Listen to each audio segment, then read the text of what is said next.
का तो विकास कराएगा। जो किसानों के हित की बात करेगा किसान उसी के साथ जाएगा। नमस्कार दोस्तों, मैं हूं अनूप त्रिपाठी। एक बार फिर से आप सबका स्वागत है हमारे खास प्रोग्राम 2024 की तैयारी कौन है किस पर भारी।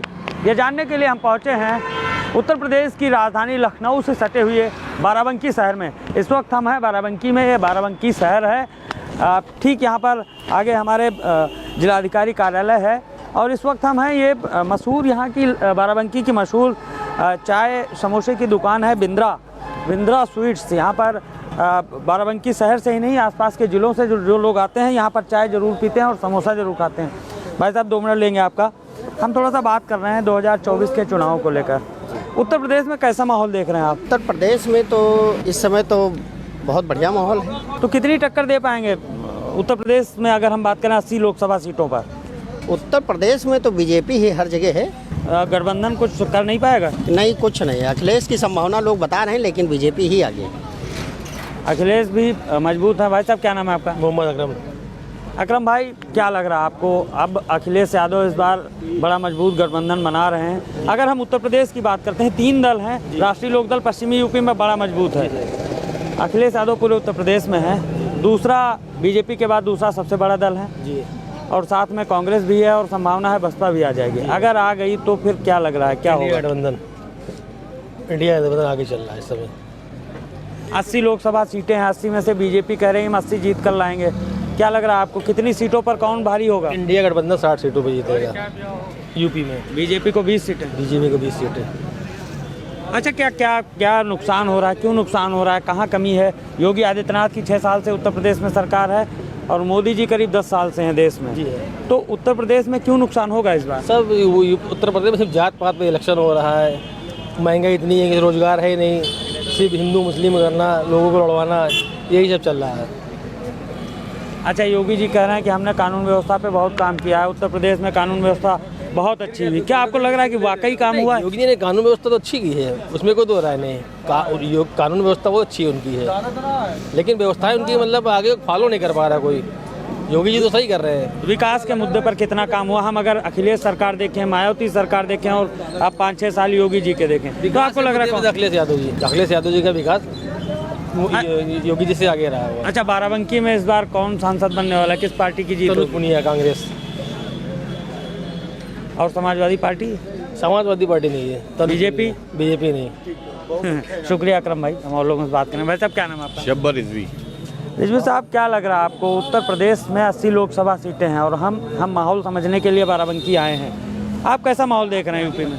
देखिए, माहौल बहुत अच्छा है और खुशहाल माहौल है। और लेकिन जो चुनाव की बात है 2024 की, उसमें आपको बहुत ज़्यादा बदलाव और परिवर्तन देखने को मिलेगा।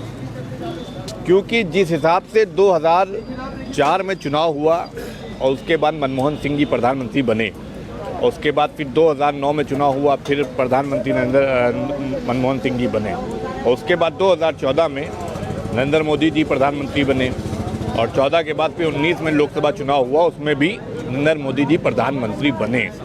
और उत्तर प्रदेश का बहुत बड़ा योगदान रहा। उत्तर प्रदेश की जनता, क्योंकि उत्तर प्रदेश में ही काशी है, उत्तर प्रदेश में अयोध्या है, उत्तर प्रदेश जहाँ हम खड़े हैं वो देवा और महादेवा की पावन धरती है। यहाँ पर श्रद्धा से लोग, आस्था से लोग बहुत जुड़े हुए हैं, भाविक होते हैं। तो यहाँ के जो लोग हैं वो जो आज स्थिति ये है कि लोग महंगाई से बहुत परेशान हैं, बेरोजगारी से बहुत परेशान हैं। उत्तर प्रदेश के लोगों को बहुत समस्याओं का सामना करना पड़ रहा है। अभी लखनऊ का एक मामला है अली नगर का, जहाँ पर लोगों को बेघर कर दिया गया, जहाँ पर लोगों को कोई नोटिस नहीं दी गई है, जहाँ पे लोग आज त्राही मची हुई, लोग रो रहे हैं, परेशान हैं। यहाँ पर मुद्दा हिंदू या मुसलमान नहीं है, यहाँ मुद्दा कांग्रेस और भारतीय जनता पार्टी का नहीं रहेगा। यहाँ पर अगर मुद्दा रहेगा लोकसभा का तो विकास का रहेगा, यहाँ पर मुद्दा अगर रहेगा तो वो रोजगार का रहेगा, यहाँ पर अगर मुद्दा रहेगा तो वो बढ़ते हुए क्राइम को रोकने का, अपराध को रोकने का, अंकुश रोकने का, उस पर लगाम लगाने का रहेगा। ओके, बहुत अच्छी बात कही आपने। राजधानी लखनऊ से सटा हुआ आपका बाराबंकी शहर है, बाराबंकी जिला है। पिछले 10 साल और योगी जी के पिछले 6 साल कितना विकास हुआ, कितना बदलाव बाराबंकी में हुआ? देखिए, बाराबंकी में विकास के नाम पर एक बहुत बड़ी फहरिस्त और लिस्ट तैयार की जाती है। हमारा अभी आपने कहा कि मेरा जो है राजधानी से सटा हुआ है, लेकिन मैं अपने आप को गर्वान्वित करता हूँ कि मेरा जो ज़िला है वो सटा हुआ अयोध्या से, जहाँ प्रभु श्री राम बसे हुए हैं। और मैं अगर देखूं तो ये देश ही नहीं पूरी दुनिया आज इस ज़िले को देखेगी सिर्फ अयोध्या की वजह से, लखनऊ की वजह से नहीं देखेगी। तो यहाँ जो विकास आप देख रहे हैं, यहाँ विकास की ये हालात हैं कि सड़कों में गड्ढे हैं, जबकि नारा इस सरकार का था कि गड्ढे मुक्त हो जाएंगे। यहाँ पर आप विकास देख रहे हैं, स्कूलों में शिक्षक नहीं है। यहाँ पर आप देख रहे हैं पुलिस बेलगाम है, किसी तरीके में थाने में कहीं सुनवाई नहीं है। यहाँ पे लूट मची हुई है, घुसोट मची हुई है, अन्याय मचा हुआ है। यहाँ की जनता त्राही कर रही है। विकास के नाम पर यहाँ पर सिर्फ एक लिस्ट तैयार होती है। बहुत बड़ा लोकार्पण किया माननीय सांसद जी ने जाकर स्टेशन पर, और स्टेशन आप चलिए भी मेरे साथ टहलते हुए, जहाँ पर कुछ कार्य नहीं हुआ है। सिर्फ वहाँ पे एक टेंट लगा था, पर्दा लगा था, ये बताया गया कि 300 करोड़ का बजट आया है, ये हो जाएगा वो हो जाएगा, लेकिन परिवर्तन के नाम पर कुछ हुआ नहीं है। ओके, आखिरी छोटा सा सवाल, 80 लोकसभा सीटें यूपी में, आपकी नज़र में कितनी किसको मिलेंगी? एनडीए है, इंडिया है? देखिए, मेरी नज़र में मैं व्यक्तिगत हूँ, लेकिन जहाँ उत्तर प्रदेश की बात करूँ, उत्तर प्रदेश में जो चुनाव होगा वो इंडिया गठबंधन भारी रहेगा। और जहाँ पर हम बाराबंकी में खड़े हैं, यहाँ पर तनुज पुनिया बहुत भारी रहेंगे, क्योंकि वो एक पढ़े लिखे व्यक्ति हैं। उनके पिताजी यहाँ के सांसद रहे हैं, उन्होंने यहाँ पे कार्य किया है, वो लोगों से मिलते हैं, उनकी समस्याओं को जानते हैं। बाराबंकी को किस तरीके से आगे बढ़ाना है, बाराबंकी को किस तरीके से विकसित करना है, बाराबंकी के लोगों की क्या क्या आज ज़रूरतें हैं, वो उसको पूरा कर सकते हैं। और बहुत पढ़े लिखे हैं, बहुत काबिल है, होनहार हैं, मिलनसार हैं, तो वो जीतेंगे। बहुत शुक्रिया भाई रिजवी साहब। क्या नाम है भैया आपका? मोहम्मद अब्बास जैदी नाम है मेरा। मैं किसान यूनियन श्रमिक जनशक्ति का जिला अध्यक्ष है यहाँ। अरे वाह, किसान यूनियन के जिलाध्यक्ष हैं आप, तो बहुत अच्छी बात है। बाराबंकी में किसानों का भी एक बड़ा, हम कहें कि सियासत, दबदबा या फिर ज़रूरत रहती है। सरकार ने किसानों पर कितना ध्यान दिया है? सरकार ने किसानों पे ज़रा सा भी ध्यान नहीं दिया। अभी हम लोग पिछले 19 तारीख से सीतापुर में धरना दे रहे थे। 28 तारीख को जाके फिर डीएम एसडीएम ये वगैरह आए, उन्होंने ज्ञापन लिया। छुट्टा जानवर की समस्याएं जो थी उसको किसी तरह थोड़ा थोड़ा करके सॉल्व किया है, लेकिन कुछ सॉल्व हुई नहीं है। आज भी हमारा किसान रात भर जाग रहा है, आज भी हमारा किसान भूखों मर रहा है, लेकिन कभी पेपर में नहीं आ रहा है, न्यूज़ में नहीं आ रहा है। जबकि आप लोग खुद रोज़ देख रहे होंगे कि बेचारे किसान पड़े हैं, इतनी ठंडक है, सारी चीज़ें हैं, उसके बाद भी किसानों को कोई सुनवाई करने वाला नहीं है। ओके, थोड़ा सा आप पॉलिटिकल अगर हम बात करें, 2024 सामने है, क्या लग रहा है कि उत्तर प्रदेश के किसान इस बार किसके साथ जाने वाले हैं? जो किसानों के हित की बात करेगा, किसान उसी के साथ जाएगा। हमारे कमलेश यादव राष्ट्रीय अध्यक्ष जी है, उनका साफ कहना है जो किसानों के हित की बात करेगा मैं उसके साथ हूँ, चाहे वो बीजेपी हो, चाहे कांग्रेस हो, चाहे सपा हो या कोई भी हो। लेकिन अभी फ़िलहाल हमारे जो मांग है, हमारी मांग बीजेपी से ही रहेगी, क्योंकि सत्ता पक्ष वही है। अच्छा, मोदी जी कह रहे हैं हमने किसान सम्मान निधि हम दी है, हम दे रहे हैं किसानों को, हम बिजली मुफ्त दे रहे हैं किसानों को, हम जो दूसरी व्यवस्थाएं हैं, खाद राशन पानी, उसकी भी व्यवस्था कर रहे हैं, और जो लागत का दोगुना मूल्य की बात थी, हम उस ओर भी काम कर रहे हैं। सड़कें बना रहे हैं, हाईवेज बना रहे हैं, ताकि किसान का जो उपज है वो बड़ी मंडियों तक पहुंच सके। क्या लग रहा है आपको, किसान संतुष्ट होंगे उत्तर प्रदेश के? आप जैसे बिजली की बात कर रहे हैं कि बिजली मुफ्त दे रहे हैं, अभी हम लोगों ने डीएम साहब को ज्ञापन दिया है, एसडीएम साहब को ज्ञापन दिया है, यहाँ पे धरने की तैयारी हो रही है। बाकायदा उनके बिजली कनेक्शन काटे जा रहे हैं, किसानों के बिजली कनेक्शन बाराबंकी ज़िले के अंदर काटे जा रहे हैं। सीतापुर में अभी हम लोग होके आए हैं 28 तारीख को, सीतापुर में काटे जा रहे हैं, तो कहाँ से कनेक्शन दे रहे हैं? अगर पेपर पे कुछ भी दे दें वो अलग बात है। और रही बात रोड की, आपकी बात कर रहे हैं, जहाँ पे हम लोग खड़े हैं ये डीएम साहब का घर है, ये एकदम सामने डीएम साहब का घर है। यहाँ से 10 किलोमीटर कोई भी आप रोड पकड़ लीजिए, आप सही दिखा दीजिए हमको, कोई भी रोड, चाहे इधर देवा वाली पकड़ लीजिए, चाहे लखनऊ वाली पकड़ लीजिए, चाहे हैदरगढ़ वाली पकड़ लीजिए, इधर क्या नाम है केसरवा पड़ रहा है, ये सब पड़ रहा है, इधर पकड़ लीजिए, कोई भी रोड नहीं सही है। कैसे आप कह रहे हैं कि क्या नाम रोडें सही हैं, सारी चीज़ें सही हैं? बीजेपी के लिए चुनौती है, बिल्कुल चुनौती है, बहुत सख्त चुनौती है। और हम लोग राष्ट्रीय अध्यक्ष जी का अगर आदेश होगा तो हम लोग गुट बना के बाकायदा बीजेपी का विरोध करेंगे इस मामले में। बहुत शुक्रिया, हम और लोगों से भी जानेंगे क्या रहा है। भाई साहब, क्या नाम है आपका? दिलीप रावत।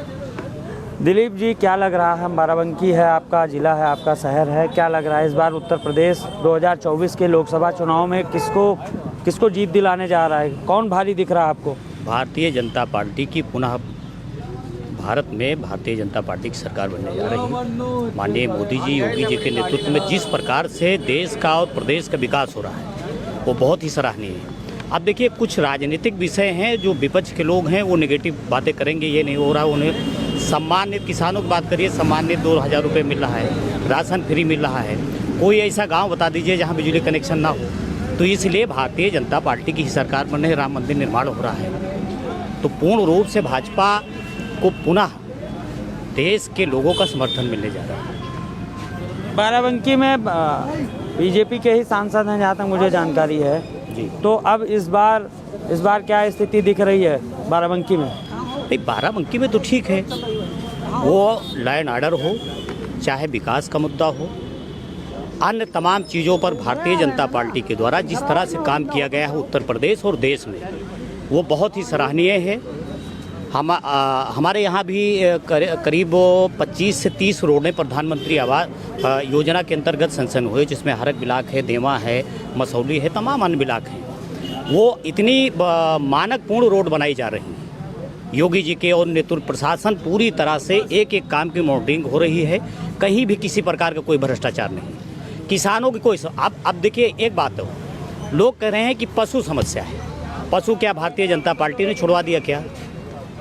भारतीय जनता पार्टी या योगी कह रहे हैं योगी जी ने रोक लगा दी कि कोई स्लॉटर लगा दी? भैया गाय नहीं गायों को और दूसरे जानवर हैं उनको जो है चीज़ है, काटने की चीज़ है, तो इस पे रोक लगा दी। उनकी वैकल्पिक व्यवस्था की जाए ना, जो गौशालाएं बनी गाय वहाँ तक जाएं, जो सांड घूम रहे हैं छुट्टा जानवर वो वहाँ जाएं। खेतों की फसल खराब करेंगे तो दिक्कत होगी ना आपकी। हमें जितनी संख्या बाराबंकी जिले में हम लोगों की है उससे थोड़ा आगे पीछे हो उतनी ही संख्या पशुओं की है। आप बताइए कौन ऐसा कोई ऐसी टेक्नोलॉजी बताइए जिसके आधार पर तुरंत पशुओं की व्यवस्था कराई जा सकती है। कोई जो किसानों को मुद्दा उठा रहे हैं वो बताएं, सरकार को बताएं।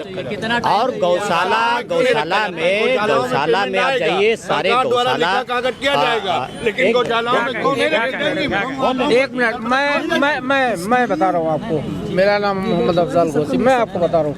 आप जैसे इतनी तारीफ किए जा रहे हैं, आज चल के अभी साथ में चलिए कोई गौशाला ऐसी दिखाइए जिसमें गाय सुरक्षित हो, जिसमें गायों को चारा मिल रहा हो, और आप केवल गाँव की बात करते हैं और सांडों की बात क्यों नहीं करते हैं? जो इतना नुकसान या सड़कों के ऊपर उनकी आप क्यों नहीं बात करते? कहाँ सड़कों पे कहीं नहीं दिख रहे हैं, कहीं नहीं, मुद्दा जो है, मुद्दा बेरोजगारी का होना चाहिए, मुद्दा जो है मुद्दा अन्य चीजों पर होना चाहिए।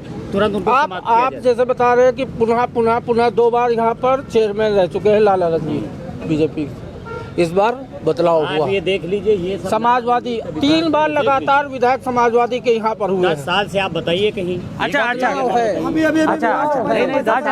आपने कहा कि चेयरमैन का यहाँ पर बदलाव हुआ। दूसरी बात आपसे भी सुना, किसी के भावनाओं को ठेस, गाय कटने की, गाय गौ माता है, किसी भी धर्म का वो भावनाओं को ठेस होता, क्या अच्छा है ये?